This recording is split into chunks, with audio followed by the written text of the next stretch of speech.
Assalamualaikum warahmatullahi wabarakatuh. Selamat pagi sahabat Promed. Kenalin, nama aku Ana Septiana Putri. Kali ini aku ditemenin sama Dokter Putri. Dokter Putri ini dokter di klinik umumnya, klinik Promedika. Jadi kita kali ini mau bincang-bincang apa nih dok kira-kira? Kita bahas tentang ini aja ya, tentang jantung ya, utama dengan serangan jantung atau juga bisa dengan penyakit jantung itu sendiri. Ya, jadi kita kali ini mau bahas hoax or fact mengenai jantung nih teman-teman. Ini kan pasti menarik banget ya kontennya. Nah, kita langsung mulai aja nih dari pertanyaan yang pertama nih dok. Nah, ini kan sering banget ya beredar di masyarakat. Katanya dia yang bilang kalau misalkan orang hipertensi terus itu dapat beresiko mengalami penyakit jantung, itu hoax atau fakta ya dok ya kira-kira? Jadi kan hipertensi dapat menyebabkan penyakit jantung. Jadi hipertensi itu kan adalah tekanan darah yang tidak normal. Nah, jika orang udah didiagnosis dengan hipertensi, terus dia harusnya kan rajin tuh ya minum obat, konsumsi obat secara terus-menerus, itu harus dijalani terus-menerus. Nggak boleh tuh yang namanya hari ini minum udah normal terus enggak, hari ini minum terus besoknya kapan lagi minumnya. Yang baik itu kan harus terus-menerus minum obat rutin ya, atau hipertensi dengan riwayat terkontrol. Nah, kalau misalkan hipertensi yang tidak terkontrol, nah itu jika tidak terjadi peningkatan tekanan, dia kan akan terus terjadi peningkatan tekanan darah yang terus-menerus.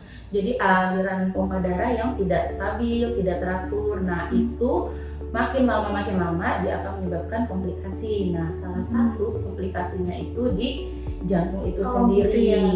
Jadi ini fakta ya dok ya? Atau iya, ini fakta teman-teman. Jadi kalau ini tuh hipertensi tuh bisa mengakibatkan serangan jantung. Jadi buat teman-teman yang harus menjaga juga ya. Lanjut aja nih dok ke pertanyaan yang kedua nih.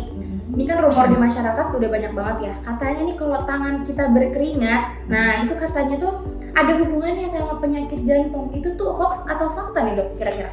Jadi kalau tangan berkeringat belum tentu ya, belum tentu bisa dikatakan oh dia pasti terkena serangan jantung gitu. Oh pasti ini ciri-ciri dari penyakit jantung, itu belum tentu. Jadi harus dipastikan dulu, kita harus dikontrol dulu. Kadang-kadang kan berkeringat juga bisa karena stres, ya kan, karena panik, terus karena kita lagi gugup itu juga bisa tangan kita berkeringat. Jadi harus dipastikan dulu. Jadi ini hoax ya dok ya? Hoax. Itu nggak benar tuh. Jadi kalau tangan berkeringat itu bukan menandakan kita ini ada penyakit jantung atau mau serangan jantung. Jadi ini hoax ya. Lanjut ke pertanyaan ketiga. Nah katanya nih dok, kalau misalkan orang yang udah kena serangan jantung itu biasanya katanya orang-orang yang lanjut usia. Jadi lebih gampang kena serangan jantung karena umurnya udah tua gitu ya. Itu benar apa enggak nih dok? Pasti salah banget. Jadi malah sekarang pada kebanyakan itu banyak yang pada usia muda udah mulai kena serangan jantung. Contohnya nih beberapa kasus nih belakangan kan, banyak artis. Oh iya benar. Mulai tiba-tiba dia bangun terus udah tidak sadarkan diri atau sudah kita bilang udah nggak ada gitu ya. Nah jadi kalau pada usia lanjut itu memang dia ada faktor resikonya lebih berat, tapi tidak memungkinkan juga untuk usia mudanya. Jadi kita harus ya olahraga, terus harus beraktivitas, apalagi kita sering nih makanan-makanan yang mengandung, sekarang nih makanan yang banyak mengandung lemak ya, itu harus dikontrol juga lah gitu. Jadi ini hoax ya, bukan hoax. Faktor usia itu orang lanjut usia itu tidak menjamin ya. Betul, orang kena serangan jantung. Iya. Lanjut nih dok ke pertanyaan yang keempat. Benar nggak sih dok kalau jantung yang berdebar-debar secara terus-menerus itu menandakan tanda-tanda serangan jantung? Berdebar-debar. Jadi kalau berdebar-debar itu kan bahasa kitanya palpitasi ya. Oke. Jadi kalau kita berdebar-debar itu sama kayak tadi, memang bisa dikatakan merupakan serangan serangan dari jantung. Tapi bisa juga ada beberapa faktor risiko, misalnya ya tadi sama juga kayak contohnya tangan berkeringat itu bisa juga karena kita stres, gugup, panik, itu juga bisa menyebabkan tangan kita jantung kita berdebar-debar gitu. Mungkin bisa jadi teman-teman jantungnya berdebar-debar karena ngeliat cowok ganteng kali ya, jadi jantungnya deg-degan. Bisa aja tuh. Iya, jangan dok ketahuan. Lanjut nih dok ke pertanyaan yang kelima. Apakah benar nih dok, kalau orang kolesterolnya tinggi maka sangat rentan banget terkena serangan jantung? Ini hoax atau fakta nih dok kira-kira? Kalau kolesterol menyebabkan serangan jantung atau penyakit jantung mungkin ya. Jadi kolesterol itu kan kalau kita sebut bisa hiperkolesterol atau dislipidemia. Nah, jadi kolesterol itu ada dua, bisa kolesterol LDL atau biasanya kita bilang low density lipoprotein, itu namanya lemak jahat, atau HDL itu high density lipoprotein atau lemak yang baik. Nah, yang bagus itu di tubuh kita itu kan lemak baik ya, atau HDL. Nah, jika kalau tubuh kita lemak jahatnya lebih banyak, itu bisa menyebabkan plak-plak gitu loh, penyumbatan di pembuluh darah yang nantinya khususnya di pembuluh darah jantung yang nantinya akan menyebabkan aterosklerosis, yaitu penyakit jantung itu sendiri. Itu ya, jadi bahaya banget nih, kan kolesterolnya dari makanan ya dok ya. Jadi teman-teman juga harus jaga pola makan ya tentunya dok ya. Itu yang utama. Benar banget. Contohnya itu kalau misalnya makanan yang mengandung lemak jahat ya, kayak susu, terus santan, lemak-lemak yang lemak jenuh lah ya, itu salah satunya. Betul, jadi harus dihindari ya makanan-makanan seperti itu yang berpengaruh terhadap jantung ya, kesehatan jantung tentunya. Betul sekali. Lanjut nih dok, kita ke pertanyaan yang ke-6. Dok, apakah panas di dada nih salah satu ciri-ciri dari penyakit jantung? Nah, ini hoax atau fakta ya? Coba kita dengerin penjelasan dokter. Kalau panas ini hoax ya. Soalnya ada beberapa faktor penyebab panas di dada itu, nggak semuanya karena serangan jantung. Bisa juga mbak karena gangguan di lambung. Khususnya ada penyakit yang namanya GERD nih. Ini pada anak muda nih sering nih. Oh iya tuh, dengerin nih guys. Atau gastroenteroreflux disease. Itu jadi asam lambung yang naik ke atas menyebabkan dada kita panas. Jadi kadang suka salah mendeskripsikan karena jantung, belum tentu. Jadi bisa juga karena lambung. Nah, tapi kita balik lagi sendiri, kita harus periksa dulu ke dokter. Betul ya, supaya nggak salah mendiagnosis sendiri ya dok ya. Jadi lebih baik untuk lebih lanjutnya itu diperiksa langsung ke dokter gitu. Jangan mendiagnosa. Betul. Nah, itu dok, ke pertanyaan yang ke-7. Nah, ini kan banyak banget yang beredar katanya tuh penyakit jantung atau serangan jantung itu sendiri itu penyakit turunan nih dok, turun menurun nih, atau dari orang tuanya. Itu bener apa nggak sih dok kira-kira? Itu kalau ini aku jelasin ya. Jadi kalau serangan jantung atau penyakit jantung itu kan ada dua ya. Ada faktor yang tidak bisa diubah, yaitu genetik, terus usia sama jenis kelamin. Kalau faktor yang bisa diubah itu contohnya ya biasa ya, dari kebiasaan diri kita sendiri, dari pola makan, dari pola hidup kita, itu yang bisa diubah. Nah, jadi kalau misalkan karena faktor genetik, ya memang ada. Nah, supaya karena kita sudah ada faktor genetik itu, supaya tidak terjadi, ya kita harus menghindari biar tidak terjadi penyakit jantung atau serangan jantung kemudian hari. Menghindarinya itu dengan cara yang gimana ya dok? Menghindarinya itu ya pasti kita pertama olahraga yang teratur. Olahraga nih guys. Terus kurangi makanan yang beriodium tinggi, garam gitu. Terus juga kurangin makanan yang tadi yang berlemak jenuh itu, kayak susu, daging merah, gorengan, santan itu juga termasuk lemak jenuh. Terus pastinya berat badan kita juga kalau memang termasuk berat badan yang besar atau obesitas ya, kalau bisa dikurangin. Terus kurangi stres juga mempengaruhi untuk terjadinya serangan jantung. Sama masih banyaknya lagi sih, konsumsi buah juga itu yang itu utama. Wajib sih ya, wajib buah. Banget nih guys. Jadi tetap harus jaga pola makan, olahraga, tidur teratur ya dok. Istirahat yang benar, cukup. Istirahat yang cukup. Benar. Jangan sering atau kebanyakan begadang ya tentunya dok ya. Jangan kebanyakan nonton drakor teman-teman ya. Jadi kita juga harus menjaga pola makan karena walaupun itu penyakit turunan itu masih kita bisa batasi gitu, bisa kita cut gitu dengan pola hidup yang lebih sehat tentunya ya. Betul, agar Benar tidak banget. terjadi di kemudian. Betul. Lanjutin dok ke pertanyaan selanjutnya.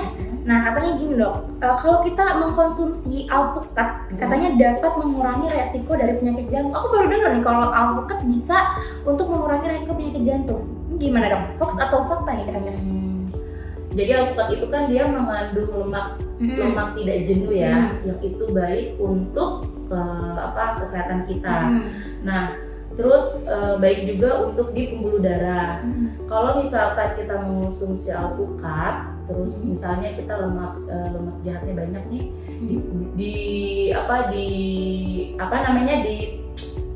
diberikan kayak minum makanan alpukat yang lemak baik, itu akan memperbaiki pembuluh darah kita gitu. Jadi jadi fakta ya. Jadi fakta gitu. Iya. Jadi ini fakta gitu dong. Oke. Gitu aja ya. Iya. Nah bagusnya itu minum makan alpukat itu bagusnya sih seminggu 2 kali. Agar tidak mengurangi resiko dari penyakit jantung atau serangan jantung. Jadi alpukat ini fakta ya dok ya untuk mengurangi resiko penyakit jantung nih teman-teman. Fakta, bagus banget. Bagus banget ya teman-teman, bisa makan alpukat kan bisa diapain aja dok ya, bisa dijadiin jus langsung dimakan. Jadi teman-teman bisa inilah kayak obatnya tapi enak gitu rasanya ya. Nah lanjut nih dok, pertanyaan selanjutnya nih. Katanya anak yang terlalu gemuk itu bisa beresiko terkena sakit jantung nih. Ini gimana nih? Bener gak sih dok?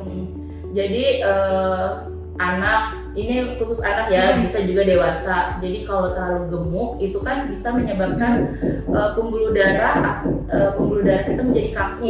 Nah, sehingga dia akan lebih cepat dan disertai dengan penyakit genetiknya, itu bisa menyebabkan lebih beresiko mengalami penyakit jantung sekarang atau di kemudian harinya. Gitu. Jadi ini berat badan itu berpengaruh banget ya teman-teman. Apalagi masalah ke penyakit jantung bisa menimbulkan penyakit lainnya juga ya dok ya. Kalau berat badan terlalu berlebihan atau obesitas, mau udah untuk usia anak atau usia dewasa itu bahaya juga ya. Bisa juga salah satunya juga di luar darinya bisa diabetes juga. Oh iya, tuh diabetes juga tuh berbahaya. Pada anak tuh banyak juga diabetes pada anak. Oh iya benar banget tuh. Jadi harus jaga juga pola makannya tentunya dok ya.